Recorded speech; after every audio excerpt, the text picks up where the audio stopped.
The chandeliers inside the plaza glittered like frozen stars, but nothing shone brighter than the humiliation burning across Claire Whitford's cheeks. She had spent the entire day styling outfits for the charity gala, reminding herself that even at 6 months pregnant, she could still look polished, composed, unbreakable. But all of that collapsed the moment her husband, soon-to-be ex-husband, made his entrance. Logan Pierce walked into the ballroom like a man stepping onto a private runway, his tux pressed, his smile rehearsed, his ego inflated enough to fill the ceiling. But it wasn't Logan that stole the room's breath. It was the man beside him, Mason Clark, Claire's best friend. Her closest confidant for 10 years. The person she trusted more than anyone, except the man now standing proudly at Mason's side.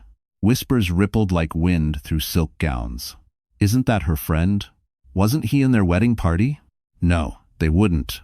Oh, but they would. Logan wrapped an arm around Mason's waist, public, bold, triumphant. And Mason didn't flinch. He smiled back, soft and smug, as though he had been waiting for this moment his entire life. Claire's lungs stopped working. The glass in her hand slipped, crashing to the marble floor. Heads turned. A photographer snapped a picture just as Claire staggered backward, one hand clutching her belly. Guests stared, first in pity, then in morbid curiosity, as if she were tonight's tragic entertainment.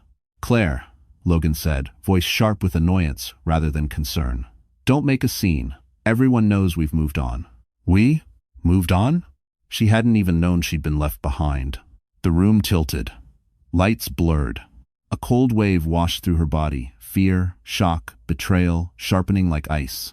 Claire grabbed the nearest table to steady herself, but her knees buckled. And as the ballroom gasped in unison, Claire collapsed to the floor, just as a familiar, steady pair of shoes stepped into view. Someone was watching her fall, and he was about to change everything. The sound of her collapse echoed through the plaza's ballroom, too loud, too raw, too human for a room built on polished lies. Claire tried to rise, but her body trembled under the pressure of shock and the sharp pull in her abdomen. Guests hovered, whispering as though she were a headline unfolding right in front of them. A security guard approached, but Logan lifted a hand with practiced arrogance. "She's fine," he said, as if dismissing a spilled drink. Claire tends to overreact when she wants attention. That sentence cut deeper than any betrayal. Attention? She was barely able to breathe. Her child was barely able to breathe. Mason stood slightly behind Logan, his expression a strange blend of guilt and triumph, as if he wanted to apologize and celebrate at the same time. He knelt toward Claire, whispering, "You knew this was coming eventually." She stared at him, stunned.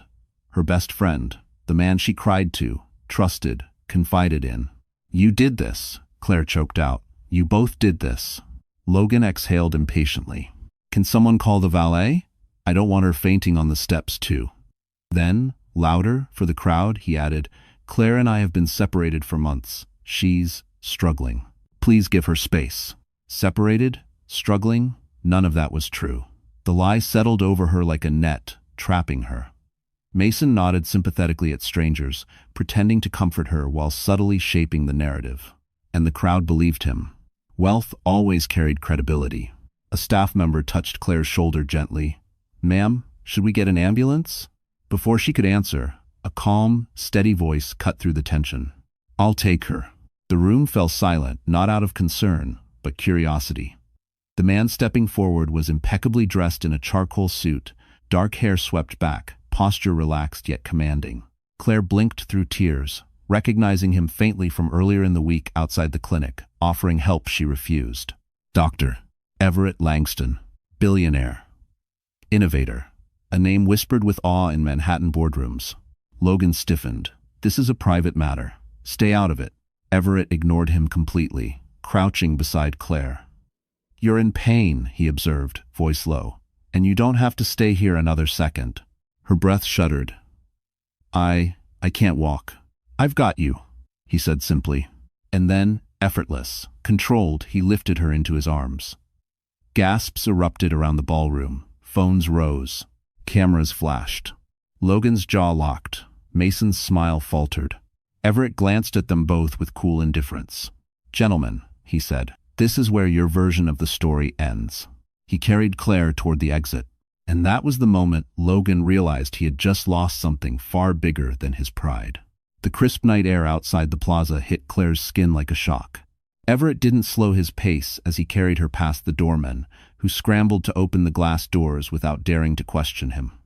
His stride was calm, deliberate, so unlike the chaos unraveling inside her chest. "Put me down," Claire whispered, embarrassed by the stares. "I will," Everett replied softly, "once you're somewhere safe." A black SUV glided to the curb, sleek and unfamiliar. The driver stepped out instantly. "Mr. Langston, sir." Claire's eyes widened. She'd suspected Everett was wealthy, his presence alone suggested it, but she hadn't realized this level of influence. Everett helped her into the back seat, adjusting her seatbelt with careful precision, as though she might break. No one had touched her with this kind of gentleness in months. He climbed in beside her, closing the door as the SUV pulled away from the curb. For a moment, silence settled. Claire stared out the window, the lights of Fifth Avenue blurring like streaks of gold as the car accelerated. Her chest tightened, not from pain, but humiliation. "I'm sorry," she said abruptly. "You shouldn't have gotten involved. People will make assumptions." Everett's expression didn't change. "People make assumptions because they're bored. I'm not concerned with their entertainment." She blinked. No one had ever dismissed gossip so effortlessly. "You don't know me," she murmured. "I know you're in distress. And I know that man back there treated you like an inconvenience." Her throat tightened at the memory of Logan's cold stare. The humiliation, the betrayal, the whispers, every fragment of it clung to her like static. "He wasn't always like that," she whispered. Everett gave a quiet, thoughtful hum. "Monsters rarely start as monsters."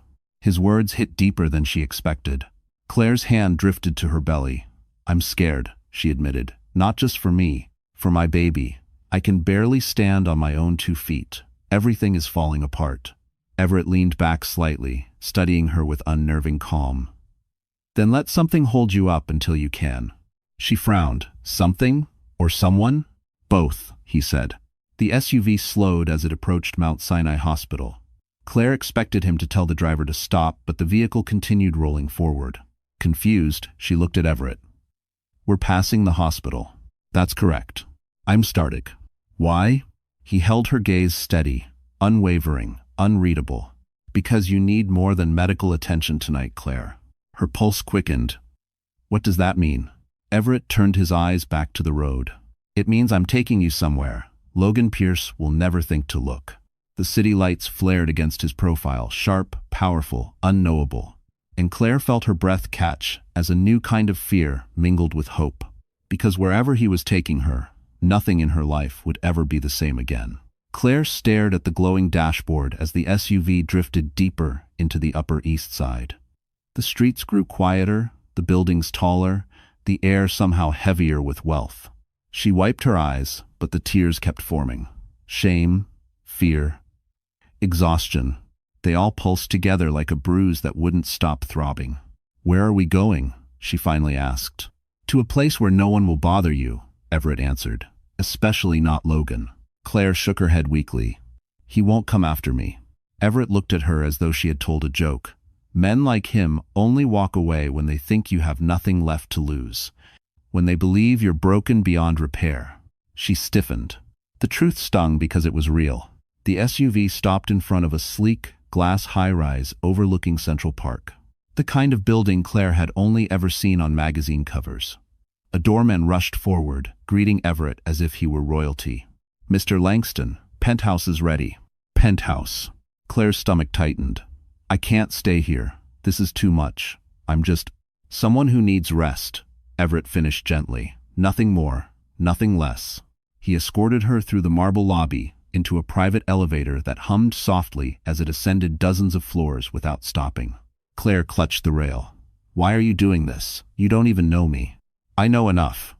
His tone remained even. "And I know what it means to owe someone a debt." She frowned. "A debt?" Everett's eyes flickered only for a second. "We'll talk when you're stronger." When the elevator opened, Claire froze. The penthouse was breathtaking, floor-to-ceiling windows revealing the Manhattan skyline like a living painting. Everything gleamed, polished stone, soft lighting, quiet luxury. A far cry from the cramped apartment she'd shared with Logan, where she tiptoed around his tempers and his fragile ego. "I don't belong here," she whispered. "Tonight," Everett said, guiding her inside, "you belong somewhere safe." Her body finally gave in. She sank onto the couch, one hand on her stomach. Everett knelt in front of her. "Your baby needs you calm. We'll get a doctor here, someone discreet." She stared at him, confused. "Why do you care so much?" "How could I not?" he said quietly. A knock interrupted the moment. A soft, urgent tap. Everett stood, suddenly alert. "That's impossible. No one should know we're here." Claire's pulse spiked. "Who is it?" Everett's jaw tightened as he approached the door. He opened it, and froze. Standing in the hallway was someone Claire never expected to see again. Someone who knew the one secret that could destroy everything. Claire's breath snagged in her throat as Everett opened the penthouse door. Standing in the hallway, dressed in a plain gray coat and clutching a worn leather folder, was a woman Claire hadn't seen in 8 years. Dr. Elise Warren, her former therapist, the last person who knew the darkest chapter of Claire Whitford's life. Elise stepped inside slowly, offering Everett a grateful nod before turning her full attention to Claire. "You look pale," she said softly, "and exhausted. May I sit?" Claire's voice trembled. What are you doing here?" Everett closed the door quietly behind them. "She's here because I asked her to come." Claire's head whipped toward him. "You what?" Elise held up a gentle hand. "Claire, you're in crisis. Everett called me after recognizing your name earlier this week. He wanted someone who already understood your history." Heat rushed to Claire's face, anger, fear, embarrassment, blending into something painful. "My history is private. He had no right—" "Claire," Elise interrupted, her tone calm but firm. "You're under extreme emotional stress. You fainted. Your pregnancy is fragile. And what happened tonight?" She exhaled softly. "No one should face that alone." Claire shook her head, tears threatening again. "I don't want him knowing everything about me." "You're assuming I don't already know," Everett said quietly. Claire froze. Everett took 2 careful steps toward her. 8 years ago, you filed a sealed report. You helped stop a trafficking ring in Boston. You protected a young girl who escaped." Claire's stomach dropped. Her pulse roared in her ears. Elise nodded gently. "That girl was Everett's sister." The room fell away. Everett continued, voice steady but heavy with something almost reverent. "My family never forgot what you did. We searched for you for years, but the court sealed your name to protect your safety. When I saw you outside the clinic last week, I recognized the handwriting on your intake form. You sign your name the same way you did on the statement." Claire covered her mouth, overwhelmed. She had buried that part of her life so deeply she prayed it would never resurface, not after the threats, the fear, the trial. "You saved her," Everett said softly. "You saved us. I owe you more than you can imagine." Claire's knees weakened, and she sank onto the couch. "Why didn't you tell me sooner?" "Because you were already drowning," Everett replied. "I didn't want this to be another weight on your shoulders." Elise placed the leather folder on the table. "But the past isn't done with you, Claire, and after what Logan and Mason did tonight, it's coming back." Claire's hands shook. "Coming back how?" Elise exchanged a grave glance with Everett. Then she spoke the words that made Claire's blood run cold. "Someone from that old case has resurfaced, and they're looking for you."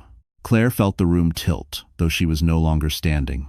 A sour wave of nausea crawled up her throat, not from the pregnancy this time, but from a fear she thought she'd buried years ago. Elise slid the leather folder closer, its edges worn, its presence heavier than steel. "Someone from the case? Who?" Claire whispered, her voice brittle. Elise exchanged a quiet, steady look with Everett. "Daniel Voss." Claire flinched as if slapped. Daniel Voss, the man who ran the safe house that was anything but safe. The man who profited from terrified girls who never saw daylight again. The man who swore he'd remember the face of the girl who ruined everything as he was dragged away in cuffs. "He was supposed to be in prison until 2032, Claire whispered. "How? Good behavior release," Everett said grimly. "Corruption, more likely." "Thanks for watching." Claire's pulse hammered. "He can't know I'm here. He can't know who I am now." Elise shook her head. "He doesn't, but he knows you're alive. And he's asking questions." The room grew colder, the skyline outside no longer glittering but threatening. "My sister is safe," Everett added quietly. "But that doesn't mean you are." His voice softened, but beneath the calm she sensed steel coiled, ready, dangerous. "I won't let him touch you. Not again," he said. Claire swallowed hard. "Why didn't you tell me sooner? About your sister? About all this?" "Because you were walking on broken glass already," Everett replied. "Tonight showed me you're running out of ground." Emotion cracked inside her: fear, shame, exhaustion, gratitude tangled into something she couldn't name. "What if Logan finds out?" Claire asked weakly. "He'll use this. He'll twist it. Mason too." "He won't," Everett said. "Not if I move first." Claire stiffened. "Move how?" Before he could answer, the elevator chimed. Everett's head snapped toward the sound, every muscle taut. The doorman shouldn't have let anyone up. The penthouse floor required clearance. No one should be visiting tonight. No friends, no family, no threats. A shadow moved under the crack of the elevator doors. And then, a voice Claire never wanted to hear again echoed down the hall. "Claire? Claire Whitford?" Logan's voice. Panicked. Angry. Much too close. Everett stepped forward instantly, shielding her with his body. "Stay behind me." Claire's heartbeat slammed against her ribs. How did Logan find this place? How did he reach the top floor? Why was he calling her name like a man desperate? The elevator doors slid fully open, and Logan stumbled out, holding something in his hand that made Everett's expression turn to stone. Logan staggered out of the elevator like a man freshly punched by reality. His tux jacket hung open, his hair disheveled, eyes glassy with panic, and in his shaking hand was a thick envelope. The sight of him standing in Everett Langston's penthouse corridor made Claire's stomach twist. He shouldn't be here. He shouldn't know about here. Everett took one step forward, voice sharp. "You weren't invited. You weren't cleared. Explain how you got past security before I make a call you'll regret." Logan swallowed hard, glancing nervously between them. I had to talk to her. I had to see Claire." He lifted the envelope. "Because this showed up at my apartment an hour ago." Claire's breath stilled. "What is it?" Logan laughed, a hollow, frightened sound. "A warning. Or blackmail. I don't know." He shoved the envelope toward Everett, almost dropping it.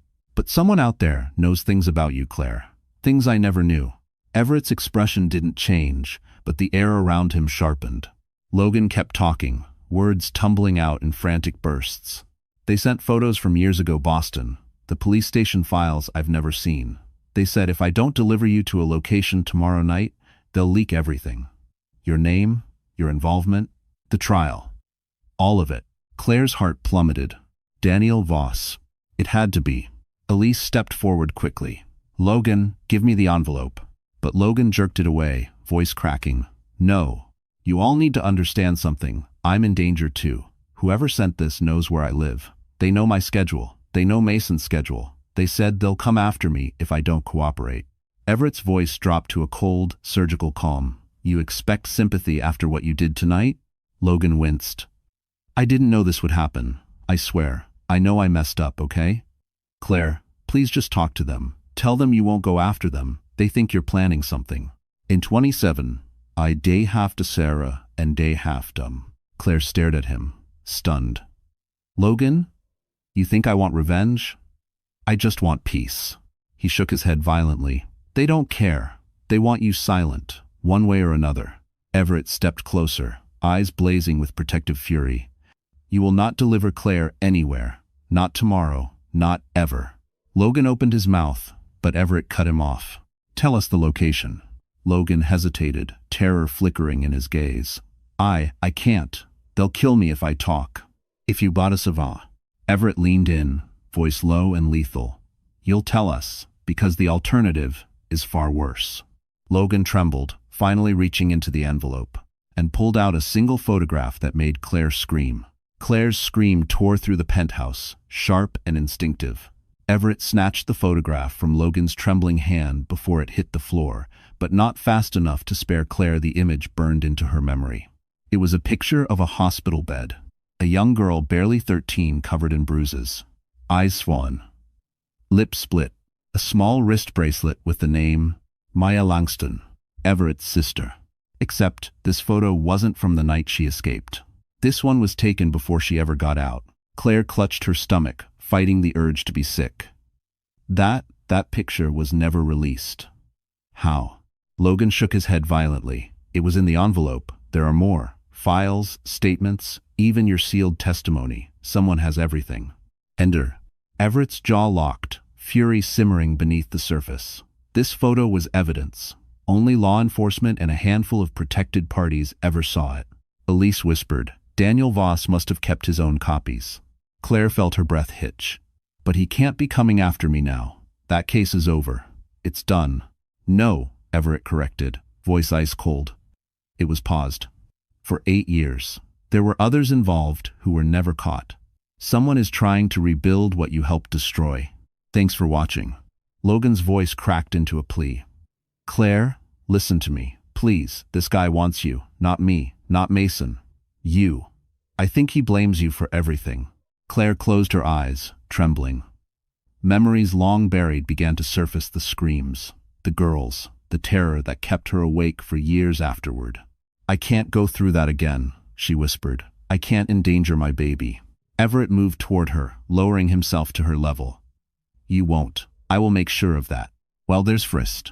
But Logan shook his head helplessly. You don't understand. They also sent me a deadline. If I don't bring Claire to the Pier 47 warehouse tomorrow at midnight, they'll release everything to the media. Her past, the trial, her identity, everything. Claire froze. Her life would be destroyed, her safety gone, her future shattered. Elise stepped forward urgently. We need to notify federal protection. This is beyond all of us. But Everett didn't move, didn't blink, didn't breathe. Then quiet, controlled. No police, he said. Elise stiffened. Everett. No police, he repeated, standing to his full height. This is my family, my debt, my responsibility. Logan backed away. You're insane. That man is dangerous. So am I, Everett said softly. Claire felt fear and hope collide inside her chest. Everett turned to face the room. His decision absolute. We're going to Pier 47 tomorrow, he said. But Claire won't be walking in alone. The room fell silent. Then the elevator chimed again. And this time, the person stepping out made Everett's face go completely still. The elevator doors slid open with a muted chime, and the entire penthouse seemed to freeze. Everett's posture changed instantly, not fear, not surprise, but something sharper. Protective, calculating. Ready. Claire followed his gaze, breath held, as a tall man stepped into the corridor. He was dressed in a dark wool coat dusted with snowflakes, a leather badge clipped to the lapel. Agent Cole Merrick, Federal Bureau of Investigation. Logan nearly fell backward. FBI? Oh God, are you here for me? Cole didn't even look at him. His eyes were locked on Everett. We need to talk. Now. Everett didn't blink. You weren't invited. Cole stepped forward, lowering his voice. And yet here I am because Daniel Voss shouldn't be breathing free air, let alone mailing threats to federal witnesses. Claire's pulse jumped. I haven't been a witness for 8 years. Thanks for watching. You were the key witness, Cole corrected. You and Maya Langston. Without you two, we wouldn't have cracked a third of that ring. Maya. Claire swallowed the ache rising in her throat. Cole's gaze softened when it turned to her. We've been tracking Voss for months. He disappeared 2 weeks ago, and now suddenly he resurfaces, targeting you, sending photos no one should have except someone with access to the evidence vault. Everett's jaw flexed. Which tells me you have a leak. It might mean. We're investigating, Cole replied carefully. That means, Everett said coldly, you don't have control. Cole didn't argue. He merely sighed. That's why I'm here. You're planning something reckless, Everett. I can read it all over your face. And I'm telling you now, don't go to Pier 47, not without backup. Claire looked between them, heart pounding. If he leaks everything, my life is over. My child's life. Cole shook his head. We can protect you. Can you? Everett asked quietly. Because the last time you promised protection, my sister almost died. A tense silence spread across the room. Cole swallowed. I can't change the past, but I can stop this from escalating. Everett stepped closer, lowering his voice. Claire is my responsibility, not yours. Cole held his gaze. And if you go alone, you're walking into a trap. Logan suddenly blurted. That warehouse Pier 47, it's condemned. No cameras, no traffic.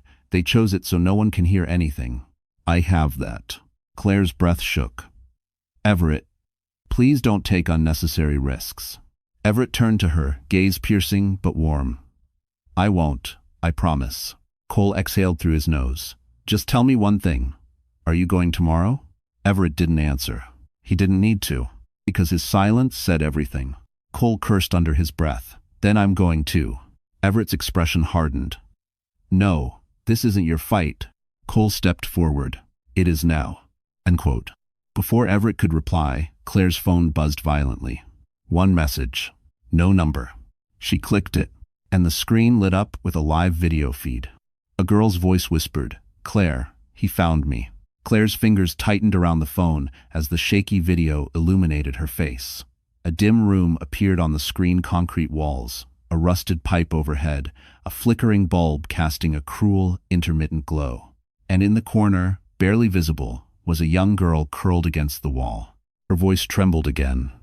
Claire, please, he found me. Claire's heart lodged in her throat. Maya? Maya, is that you?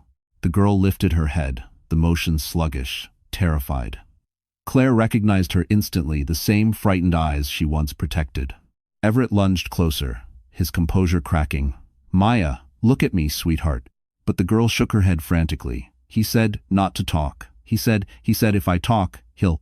The feed jolted violently.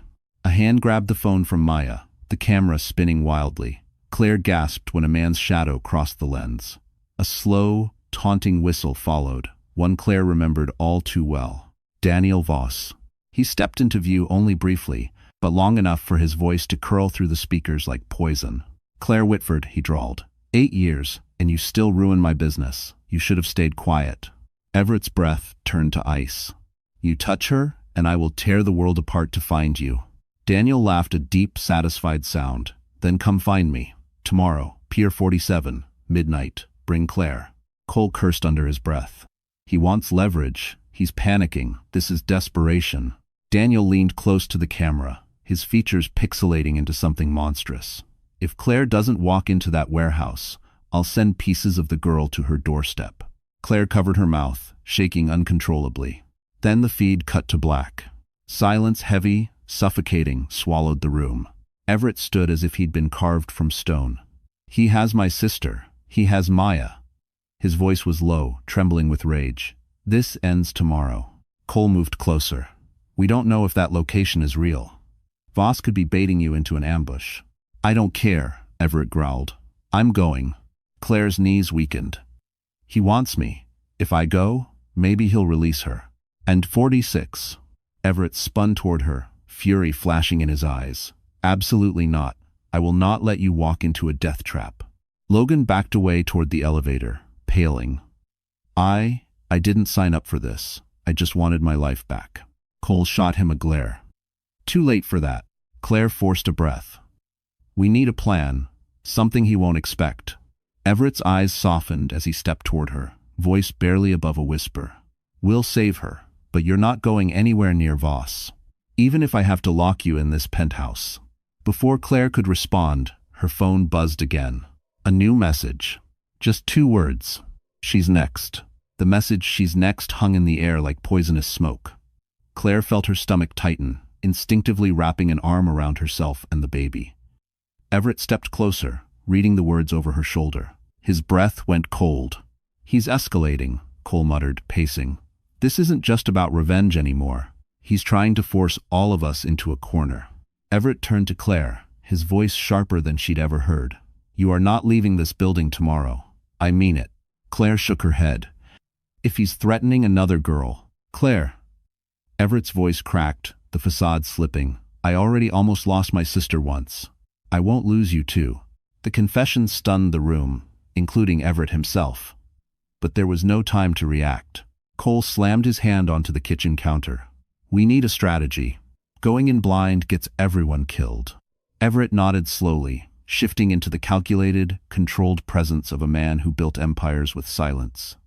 We give Voss what he expects. Logan blinked. What? No, he expects Claire. He'll kill us. We won't give him Claire, Everett said. We'll give him a version of her. Claire stared. What does that mean? Everett looked at Cole. You have access to disguises, tactical gear, body doubles? Cole hesitated. We can request them. But the timeline? I'll take care of the timeline, Everett said, already pulling out his phone. Claire took a cautious step forward. What exactly is your idea? Everett turned toward her, his eyes steady, intense. Voss wants you at Pier 47 at midnight. Fine, he'll get you. He paused, then added, but not the real you. Claire's brow furrowed. A decoy? Not just any decoy, Everett said. Someone Voss believes is you, someone trained. Someone wearing a thermal mask to replicate your face until the lighting breaks. His jaw tightened. We use his arrogance against him. Cole nodded slowly. If we pull this off, we can extract Maya and arrest Voss all at once. And if it fails? Logan whispered. Everett didn't look at him. It won't. Claire wasn't convinced. You can't guarantee that. No, Everett said softly, but I can guarantee you won't be near him. That's enough. She sank into a chair, emotions swirling. Fear. Relief. Guilt. Hope. Someone will be risking their life for me. For Maya, Everett corrected gently. For justice. And for you, Elise added quietly. The room fell into a heavy silence. Then Cole glanced at his watch. We need to move. If we're doing this, planning starts now. Everett nodded. I'll call in my team. Before he could dial, Claire's phone buzzed again. This time, it wasn't a threat. It was a video call. Claire hesitated, then answered. The screen flickered, and Daniel Voss appeared, smiling directly into the camera. Daniel Voss filled the screen with a smile that didn't reach his eyes. It was the same expression Claire remembered from 8 years ago, calm, cold, and hollow, like a man who enjoyed watching fear spread. Claire, he drawled, tilting his head. You look tired. Long night? Everett lunged forward, practically ripping the phone from Claire's grasp. Where is she? Voss chuckled. Ah. Everett Langston. I was hoping you'd be in the room. Saves me the trouble of calling you later. Cole stepped up beside Everett, voice sharp. Voss, this call is being monitored by federal agents. Release the girl now. Stop pretending you have any control, Voss interrupted, waving a dismissive hand. The FBI couldn't keep me locked up, remember? Cole clenched his jaw. Voss leaned closer to the camera. I hear you're planning something clever. A decoy, perhaps? A trap? He smirked. Cute idea. Very Hollywood. Everett froze. How do you know that? Claire's blood iced over. Voss tapped the phone lightly. You think I don't keep track of what you're doing? You think I don't have eyes everywhere? Elise whispered, horrified. There's a mole. Voss nodded. Smart woman. Yes. Someone close to your little circle keeps me updated. His eyes flicked to Logan. Some of you are easier to manipulate than others. Logan paled. I didn't say anything. I swear, I didn't. Oh, Logan, Voss sighed. You didn't have to. You're transparent. Desperate people always leave crumbs. Everett's voice dropped to ice. If you hurt Maya, you'll what? Call your lawyers? Voss laughed. I've already won. The only thing left is the trade. Claire stepped forward before she could stop herself. If you're going to kill me, just say it. Voss paused, then smiled slowly. Kill you? Claire? No, I don't want you dead. His smile widened, chilling her to the bone. I want you broken, the same way you broke my business, the same way you stole my product. Claire's stomach churned. Those were children, not product. Voss shrugged casually. Business is business. Cole muttered under his breath. Psychopath. Voss tapped the screen again. Midnight. Pier 47. Claire comes inside. Maya walks out. If I see even a shadow of law enforcement, I'll send the girl back to her brother in pieces. Thanks for watching. Everett's hands shook, not with fear, but with a rage so deep Claire felt it from across the room. Voss leaned in close one last time. Oh, and Claire? Wear something pretty. I want the last thing you feel to be fear. The screen went black.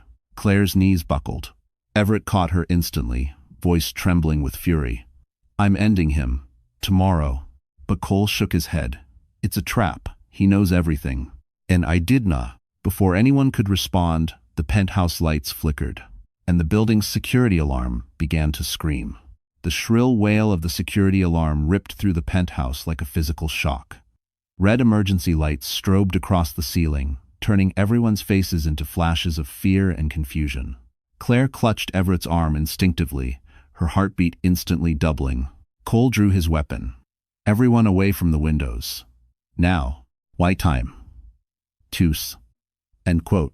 Everett motioned Claire behind him, voice urgent but steady. The building's top-level security never triggers without manual override. Someone bypassed it. That means someone's inside, Elise whispered, backing toward the kitchen. Logan slid down the wall, panic spilling unchecked. This is Voss. Oh God, he's here. He's here to kill me. No one cares about killing you, Cole snapped.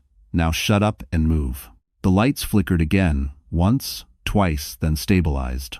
The alarm abruptly cut off, leaving a tense, suffocating silence. Too quiet, Claire's breath trembled. Shouldn't the guards be here by now? Everett's jaw tightened. They should. He tapped a code on the control panel by the door. Nothing responded. Another attempt. Still nothing. He's jammed the system.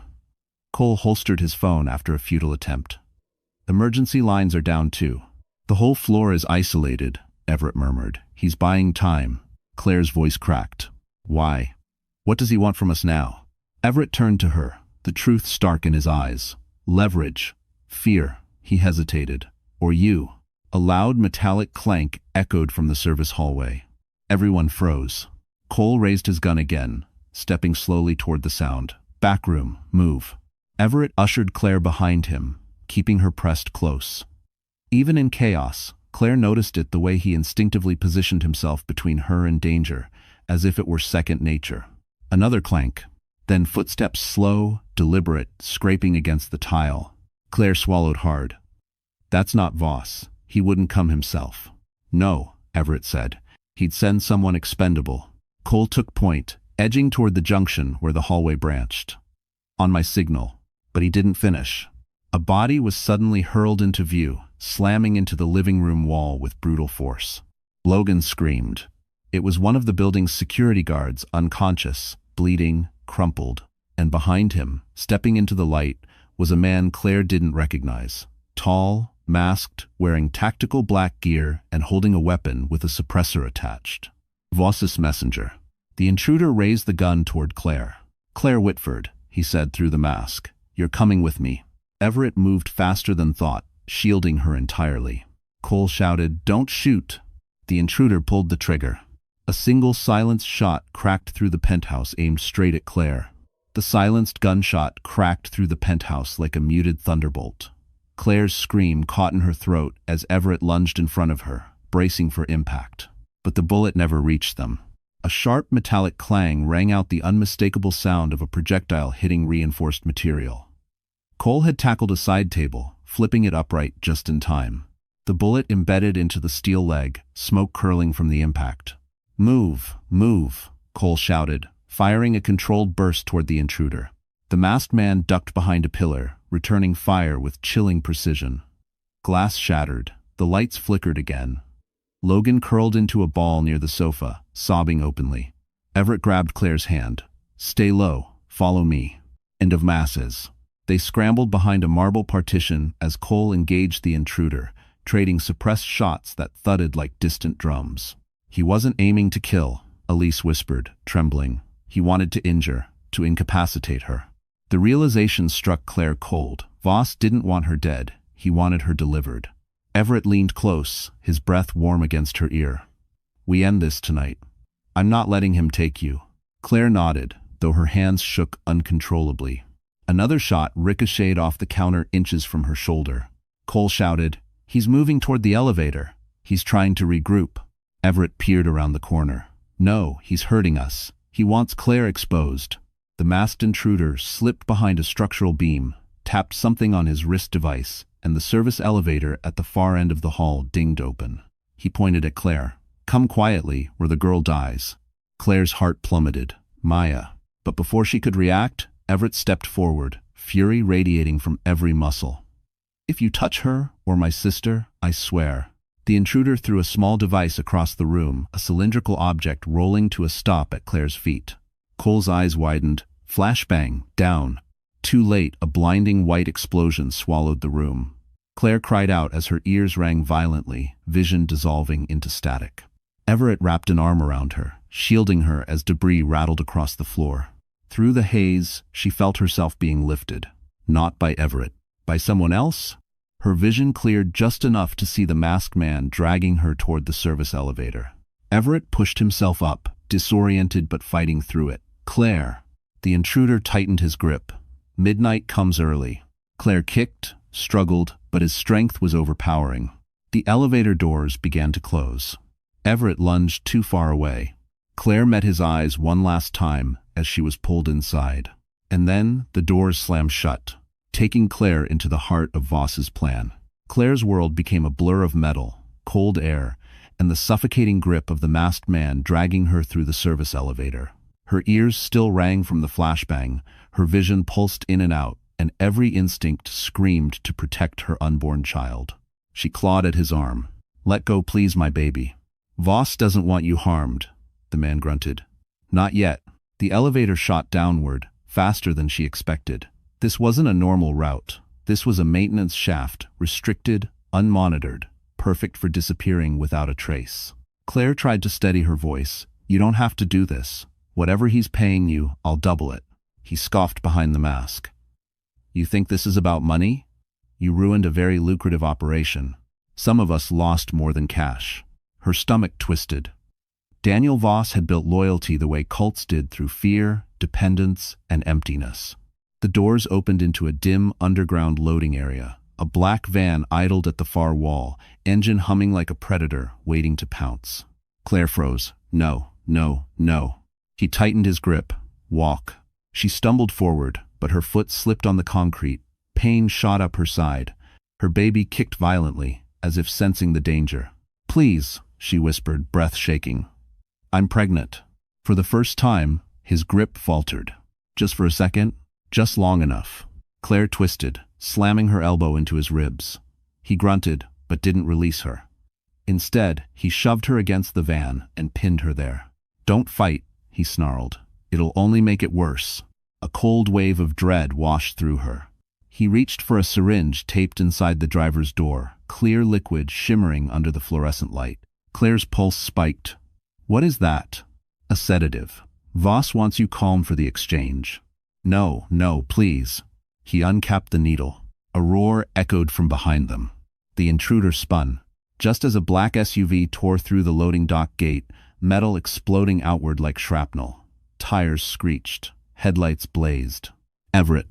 He didn't wait for the vehicle to stop. He leapt out before it fully braked, gun drawn, eyes burning with a fury Claire had never seen, even on the night of the video call. "Get away from her," Everett snarled. The intruder jerked Claire closer, pressing the needle toward her arm. "Back off, Langston, or she gets it." Everett didn't flinch. "Try it. You won't leave this garage alive." The intruder laughed shakily. "You think you scare me?" Cole swung out from the passenger side, weapon raised. "Drop the syringe." "It's of dawn." The masked man hesitated, just long enough for Claire to feel hope spark. Everett's finger tightened on the trigger. The intruder's grip shifted. And then, another figure stepped out from behind the van, holding Maya at knife point. Maya stumbled forward, a trembling silhouette in the dim underground light, her wrists bound and a blade pressed against her throat. Her captor, a second masked man, smirked beneath the shadows, using her small frame as a living shield. Everett froze, every muscle locked. The rage that had been driving him shattered into raw, blistering terror. "Maya, sweetheart," the girl whimpered. "Everett, don't come closer." Claire felt her breath crush inside her ribs. The intruder holding her tightened his grip, pressing the cold needle against her skin. "It's over, Langston. You shoot, you lose one girl. You hesitate, you lose both." Cole steadied his aim. "We can negotiate. Voss doesn't need 2 hostages. He only needs Claire." End quote. The man with Maya laughed darkly. Voss changed the plan. Claire's stomach dropped. "What does that mean?" "It means," the man said, tightening the knife, "that Voss wants leverage on Everett as much as he wants revenge on you." Everett's eyes sharpened, calculating, hunting for any opening. "Let them go," he said, voice low. "Take me instead." "Everett, no." Claire gasped. Maya cried harder, shaking her head violently. "Don't. Please don't." The man behind Maya sneered, touching. "But Voss doesn't want you dead. He wants you helpless, broken, watching the people you love disappear." Claire's heart stuttered. "The people he loves?" She'd never imagined she could be on that list. The masked man holding her jerked her closer. "Time's up." Into the van, both hostages. Cole barked, "You're not taking them." The masked man pressed the needle harder.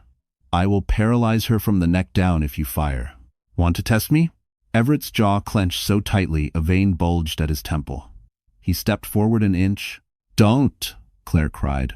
Everything teetered seconds, stretching thin, brittle, ready to shatter. Then Maya's captor made a fatal mistake.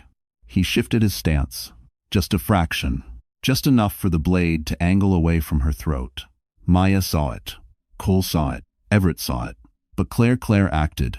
With every ounce of strength she had left, Claire stomped backward on her captor's instep, forcing his grip to falter.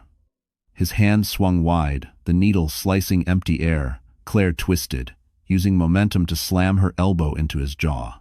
The intruder staggered. Everett seized the moment. He fired. One perfect, controlled shot hit the man's shoulder, knocking him off balance. Claire fell free, collapsing to the ground as Cole rushed toward the second captor. But the man holding Maya reacted faster than human. He shoved Maya aside, grabbed a detonator from his pocket, and hissed, "You come near me, Langston, everyone dies." Then he pressed his thumb on the trigger. The underground garage began to rumble. The underground garage trembled as dust rained down from the ceiling. The masked man stood with the detonator clutched in his fist, breathing hard, eyes wild behind the visor. "Back away," he screamed, "all of you." End quote. Cole raised both hands, gun still pointed but no longer steady. "Listen to me. If you blow this place, you die too." The man laughed, unhinged. "Voss promised I'd be remembered. That's enough." Everett lunged toward Claire and Maya, pulling them behind the SUV as another tremor rippled through the floor. Concrete cracked under the van's tires, the structure groaning like it might collapse at any second. Claire's breath came in ragged gasps. The baby kicked violently, reacting to her terror. "Everett, my stomach, something's wrong." His attention snapped to her instantly. His hands hovered over her, frantic yet gentle. "You're going into acute stress. Your body can't take this, Cole. We need to end this now." But Cole couldn't move. Not with a madman ready to blow the building sky high. The masked man snarled. "Voss says nobody walks out unless Claire walks in. Alive, broken. He doesn't care about the rest of you." Maya whimpered, clutching Everett's arm. "Everett, don't let him take her. Please." Everett cupped his sister's face, fierce and trembling. "No one is laying a hand on either of you. I swear it." Claire's eyes darted to the detonator, small, black, thumb pressing dangerously close to the trigger. She felt a surge of clarity slicing through the panic. "We need to separate him from that device," she whispered. Everett shook his head. "No, you're not moving." But Claire wasn't listening anymore. Something inside her, maternal, primal, unstoppable, rose like fire.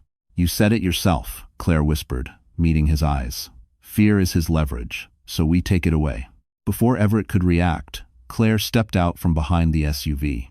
"Hey," she shouted, "you want me? I'm right here." "Claire, no," Everett roared. The masked man jerked toward her, eyes blazing. "I said, stay back." Claire lifted her, shaking hands. "Let the others go, and I'll come with you." "Stop talking," the man screamed, edging backward toward the van door. "Get over here now." Cole turned toward Everett, whispering urgently, "We need a clean shot, 1 second, one distraction." Everett's gaze locked onto Claire, terror, fury, heartbreak colliding in his eyes. She mouthed, "Trust me." The masked man's thumb tightened on the trigger. A sharp crack echoed. Not an explosion. A gunshot. From somewhere above. The masked man jolted, the detonator flying from his hand and skittering across the concrete. He collapsed to his knees, stunned. Everyone froze, turning toward the upper catwalk. And standing there, gun smoking, was someone none of them expected to see again. Mason Clark. For a full second, no one moved. The underground garage hummed with dust and tension as Mason Clark stood on the catwalk, gun still raised, chest heaving like he'd sprinted through hell to get here. Claire blinked hard, convinced the stress was making her hallucinate. "Mason?" He looked down at her with an expression she hadn't seen in years, raw remorse, fear, and something close to desperation. "Claire, I had to. I couldn't let him take you." Everett's reaction was immediate and lethal. He stepped in front of Claire and Maya, shielding them, voice razor sharp. "Put the gun down before I put you down." Mason raised his free hand, voice cracking. I'm not here to fight. I'm here because Voss lied to me. He said if I helped deliver Claire, he'd leave us alone, me, Logan, all of us. But he never planned to keep his word. Cole barked. Then why help him in the first place? Mason's face twisted. Because I was stupid. Because Logan promised me we'd rebuild our careers together, and I believed him. Because I let envy destroy every good part of me. The detonator lay near a support beam, blinking faintly. Cole moved slowly toward it, careful not to trigger a hidden failsafe. The masked man on the ground groaned, clutching his bleeding shoulder. You're all dead. You think stopping me matters? Voss has 20 more. Mason shouted down. Shut up! Everett kept his gun trained on Mason. Why are you really here? Redemption? Or because you're scared Voss is coming after you next? Mason swallowed hard. Both. He shifted his stance on the catwalk. After I left the plaza, 2 men followed me. They cornered me behind my building. They said Voss doesn't need me anymore. That once Claire was taken, I'd be next on his list. Claire's breath hitched. Mason, why warn us? After everything you did. He closed his eyes, ashamed. Because I was wrong. About Logan, about you, about everything. His voice cracked. And because letting you die won't fix the miserable person I became. Everett didn't lower his weapon, but something in his expression shifted a recognition of genuine fear. Cole finally reached the detonator, crouching to inspect it. The wiring is sophisticated, but the trigger's been disabled. That shot saved us. Mason's shoulders sagged with relief. Then a metallic snap echoed above him. Claire looked up. A second masked figure stepped out of the shadows behind Mason, silent, precise, lifting a knife. Mason, Claire screamed. He turned too late. The blade slashed across his side, sending him sprawling over the railing. And Mason fell from the catwalk, plummeting straight toward the concrete floor below. Mason hit the ground with a sickening thud that echoed through the garage. Claire screamed as Everett pulled her back, shielding her from the impact.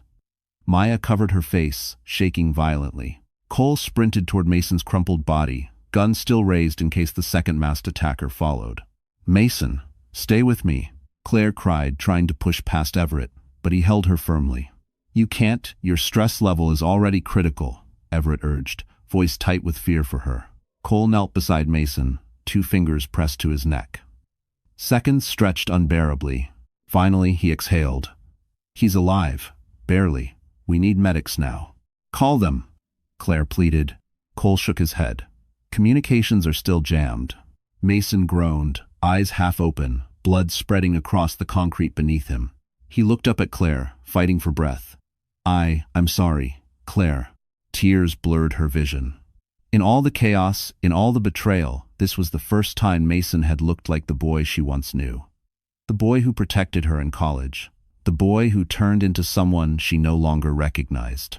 But now, he was just a broken human, facing the consequences of every wrong turn he'd taken. Mason, why did you come back? She whispered. He winced, coughing. Because you didn't deserve any of this.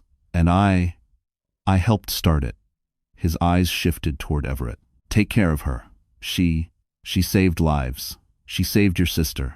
She deserved better than all of us. Everett nodded solemnly. You did the right thing tonight. Mason tried to smile, but pain twisted it. Funny, first time I did the right thing in years, might be my last. Claire reached for him, but Everett pulled her back again as the second attacker emerged from the shadows, sprinting toward the van. Cole fired, but the masked figure dove inside and slammed the door shut. The engine roared to life. He's escaping, Maya cried. No, Everett growled, lifting his weapon. Not again. Affo. But the van tore through the cracked exit, screeching into the night before Everett could fire a second shot. He's going to warn Voss, Cole said, breathing hard. This just got worse. Claire clutched Everett's arm. He'll expect us now. He'll move Maya. He'll change everything. Everett looked down at Claire, then at his wounded sister, then at the blood pooling beneath Mason. His voice dropped to a vow carved in steel. Tonight, we end this. No matter what it takes. T7. Ender 7. Ender 7. T7. T7. Before Claire could respond, a deep boom echoed above them. The entire high-rise shuddered, and chunks of concrete rained from the ceiling. The high-rise shuddered again as another boom thundered overhead, dust drifting from the cracked ceiling like falling ash.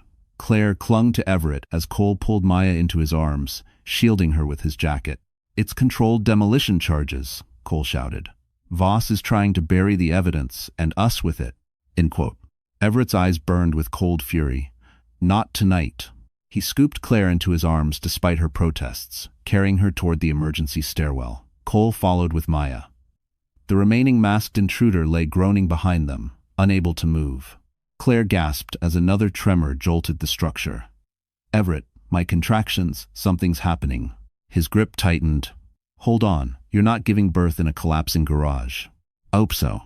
They burst into the stairwell, racing upward toward street level as smoke filled the lower floors. Every step felt like a countdown. Every creak in the steel felt like a warning. When they finally emerged onto the street, cold night air hit their faces, along with the sound of sirens, helicopters, and armored vehicles. Cole exhaled. Backup finally got the signal. But Everett wasn't looking at the authorities. He was looking at Pier 47 visible from the street, lights glowing in the distance like the open jaws of a trap, and a black van speeding straight toward it. "Voss is still there," Claire breathed. Everett set her gently into an ambulance seat. "You stay. You and our baby are safe now." "Everett, don't." He cupped her cheek, gaze steady, vulnerable. "You saved Maya. You saved me. Let me finish this." End quote. Before she could reply, he turned and sprinted toward Cole, who tossed him a tactical vest and firearm. They moved like a unit, two men drawn together by justice, vengeance, and something deeper. Maya grabbed Claire's hand. "He'll come back. He always keeps his promises." Claire nodded, tears gathering. "He has to." At Pier 47, Everett and Cole breached the warehouse with a precision that spoke of rage honed into discipline. The firefight inside was brief but decisive. Voss's men fell quickly. And Daniel Voss, the man who broke children, destroyed lives, hunted Claire, tried to flee through a side door. Everett cornered him against a steel cage. "You hurt my sister," Everett said, gun raised but voice steady. "You terrorized Claire. You thought fear made you powerful." Voss spat blood. "You won't shoot me. You're too civilized." Everett's reply was quiet. "No, but Cole will." End quote. A single shot ended the man who once controlled an empire of pain. Hours later, as dawn broke over Manhattan, Everett returned to the ambulance where Claire sat wrapped in blankets. He knelt, brushing her hair gently. "It's over. You're safe. And so is Maya." Claire exhaled a trembling breath, relief, grief, hope all tangled. Everett took her hand. "When you're ready, I'd like to build a life with you, one built on truth, on safety, on love." It quotes. For the first time in months, Claire smiled through tears. "I think we already started." A paramedic approached. "Miss Whitford, it's time. The baby's coming." Claire tightened her grip on Everett's hand, and together they stepped into the sunrise toward the life she finally deserved. So, that's where our story comes to an end. And if you're still here with us right now, my friend, it means something in this journey touched your heart in a real, personal way. Maybe it reminded you of your own strength. Maybe it whispered that even in the darkest moments, you are not as alone as you think. Life will break us sometimes. It will take things we thought we couldn't live without. But as Marcus Aurelius once wrote, "The obstacle is the way." What tries to crush us can become the very thing that shapes our courage. Claire walked through betrayal, fear, danger, and uncertainty, and came out not just alive, but renewed. And you can, too. Healing doesn't always arrive loudly. Sometimes it comes softly, in the decision to try again. If this story gave you even a little hope, clarity, or comfort, let us know. Hit the like button so more people can find it. Share it with someone who might need this reminder today. And subscribe, because we're going to keep telling stories that hold your heart the way this one did. Thank you for staying. Truly, you matter more than you know.